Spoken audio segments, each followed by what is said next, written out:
बीडमधील सरपंच संतोष देशमुख हत्या प्रकरणी आज सर्व पक्षांची सामूहिक बैठक होणार आहे। हत्या प्रकरणामध्ये देशमुख कुटुंबियांना न्याय मिळवण्याच्या मागणीसाठी भव्य मोर्चा काढला जाणार आहे। तर मोर्चाच्या पूर्वतयारीसाठी सर्व समाज, सामाजिक संघटना आणि राजकीय पक्षांनी सामूहिक बैठक बोलावली आहे। या बैठकीतून पुढील दिशा ठरवली जाणार आहे।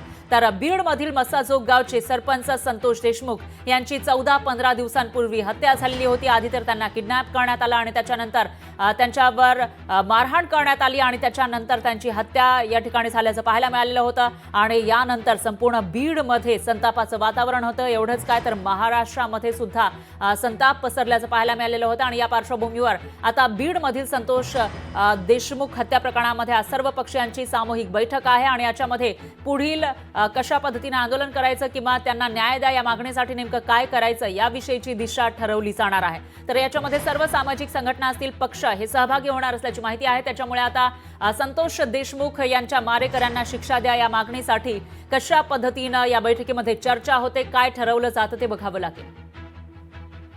आणि याविषयी अधिक माहितीसाठी आपले प्रतिनिधी विकास माने हे थेट बीडमधून आपल्यासोबत जोडले गेले आहेत। विकास, काय सांगाल?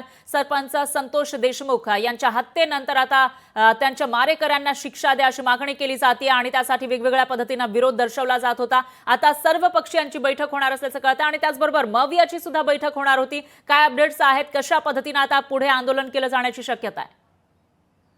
फरा निश्चित या ठिकाणी आपण पाहू शकतो की सरपंच संतोष देशमुख यांच्या हत्या प्रकरणाला जवळपास 15 दिवस उलटलेले आहेत। आज 15वा दिवस आहे। याच दरम्यान जर पाहिलं तर 7 आरोपींच्या विरोधामध्ये केज पोलीस ठाण्यामध्ये गुन्हा दाखल आहे। त्यातील 4 आरोपींना आतापर्यंत पोलिसांनी अटक केलेली आहे। मात्र यातील मुख्य सूत्रधार, मुख्य आरोपी जे आहेत त्यांना अटक केली जावी अशी मागणी करत आज सर्व पक्षीयांची बैठक बोलवण्यात आलेली आहे। सर्व जातीय धर्माचे लोक जे आहेत ते या बैठकीमध्ये सहभागी होणार आहे। बीडमध्ये जे समाज बांधव आहेत ते रस्त्यावरती देखील उतरणार आहे आणि याच अनुषंगाने याच पार्श्वभूमीवरती ही बैठक जी आहे ती महत्त्वपूर्ण मानली जात आहे।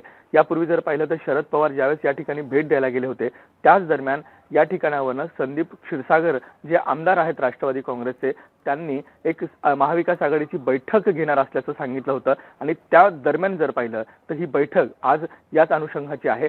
परंतु सर्व समाजाचे जे काही नागरिक असतील ते देखील या बैठकीमध्ये सहभागी होतील। त्याबरोबरच विविध पक्ष संघटना असतील त्याचे देखील पदाधिकारी या संपूर्ण बैठकीमध्ये सहभाग घेणार आहे। बीड शहरातील आशीर्वाद लॉन्स आहे याच ठिकाणी या बैठकीचं आयोजन जे आहे ते जवळपास 10 ते 10:30च्या दरम्यान करण्यात आलेलं आहे। यामध्ये आमदार संदीप क्षीरसागर जे आहेत ते देखील सहभाग घेणार आहेत। एकंदरीत जर पाहिलं तर संतोष देशमुख यांच्या हत्या प्रकरणामधील जे काही मुख्य आरोपी असतील त्यांना अटक केली जावी, त्यांच्यावरती कठोर शासन केलं जावं अशी मागणी करण्यासाठी जे सर्वपक्षीय नेते असतील त्याबरोबरच सर्वपक्षीय ज्या संघटना असतील त्याबरोबरच जे काही नागरिक असतील ते रस्त्यावरती उतरणार आहेत। न्याय द्यावा अशी मागणी जी आहे ती या ठिकाणी केली जाणार आहे आणि याच अनुषंगाने ही बैठक निश्चितच महत्त्वाची मानली जाते। पुढचा मोर्चा नेमका कधी काढला जाणार, आंदोलन कधी केलं जाणार हे सर्व जे आहे ते या बैठकीतून ठरवलं जाणार आहे। एकंदरीत जर पाहिलं तर या संपूर्ण प्रकरणामध्ये आता पोलिसांची विशेष नियुक्ती जी आहे ती देखील करण्यात आलेली आहे आणि त्याच अनुषंगाने जो तपास आहे तो देखील सुरू आहे। उर्वरित जे 3 आरोपी आहेत त्यांचा